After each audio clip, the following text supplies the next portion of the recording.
The very first thing you need to consider as you're developing your self-defense strategy is knowing when to stop shooting. Recently, I had a guy in my class, his name is Roberto. So Roberto and his family, they went on vacation, and when they came home, Roberto got a surprise that he really wasn't expecting.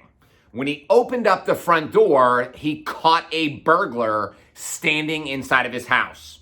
Now, the burglar took off running, and Roberto went after him. The bad guy was running down the street, and Roberto, he was just chasing after him. Now, obviously, Roberto is getting a concealed carry permit, so I asked him, what would you have done if you would have had a gun that day?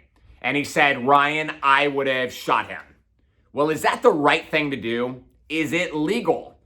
I personally don't think it is. If the bad guy has already left your house, if they're already running down the street, we have to stop. The second thing you really got to consider is, when do we stop shooting? In my advanced concealed carry course, level 1, I discuss a 3-step process that every gun owner needs to go through after a self-defense shooting.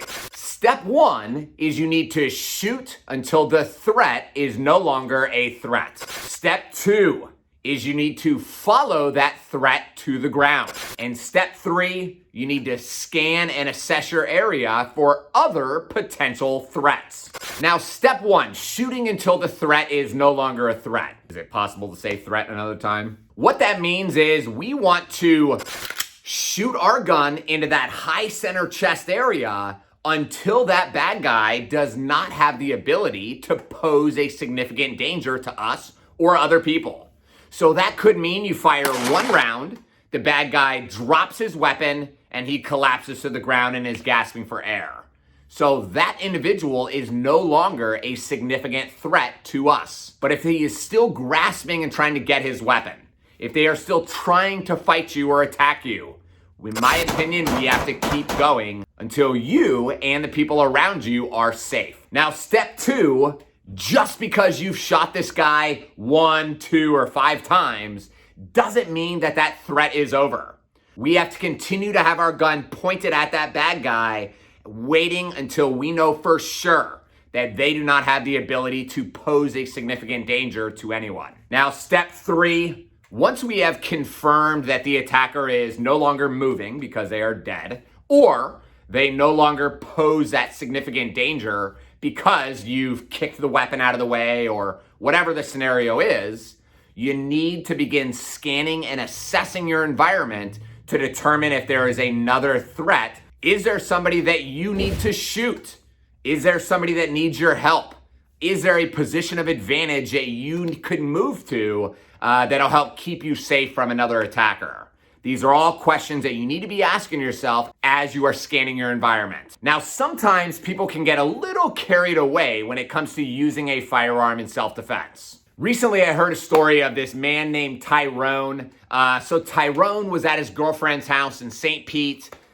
He was hanging out, and all of a sudden, there was a knock at the front door. The person at the door was another gentleman caller, if you would say. So the young lady, she kind of told the man to leave, and Tyrone kind of finished his evening with this girl, and a couple hours later, decided to walk out of this apartment building. Much to his surprise, this other guy was waiting for him. So this man was upset that this girl was cheating on him, so he was waiting for Tyrone in the parking lot. This aggressor pulls out a knife and began threatening Tyrone. Tyrone pulled out his concealed carry gun and shot the bad guy right in the chest. Tyrone wasn't finished.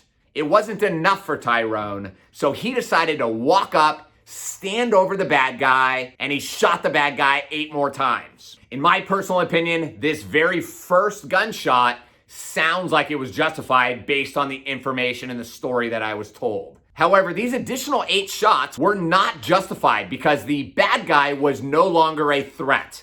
He already dropped the knife, and he did not have the ability to pose a significant danger to Tyrone. This is called excessive use of deadly force. So I recently posted a question on social media, and I asked people, what should you do after a self-defense shooting? Now, I received a lot of strange comments. Some people said, get a selfie. Some people said take a sample of their hair so you have a souvenir. And other people said I would walk up and shoot them in the head to finish them off. Now, I'm sure most of these people are joking, but people actually do this. And then they are shocked when they are on trial for murder for expediting the bad guy's death. So let me paint a scenario here for you a second. So let's imagine that a bad guy breaks into your house. He's stealing stuff. He's got a gun. So you come out of your bedroom like John Wick and you just pop the guy right in the chest.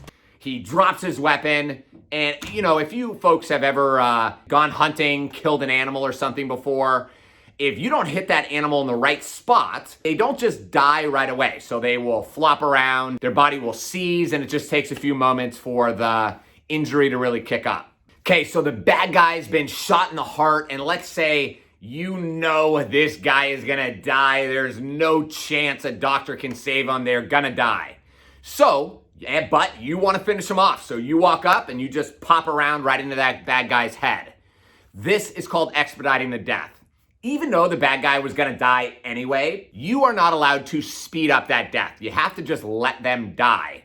Once the threat is over and the bad guy does not have the ability to hurt you or your family, you have to stop. So please remember, knowing when to stop shooting a bad guy is just as critical as knowing when to start shooting.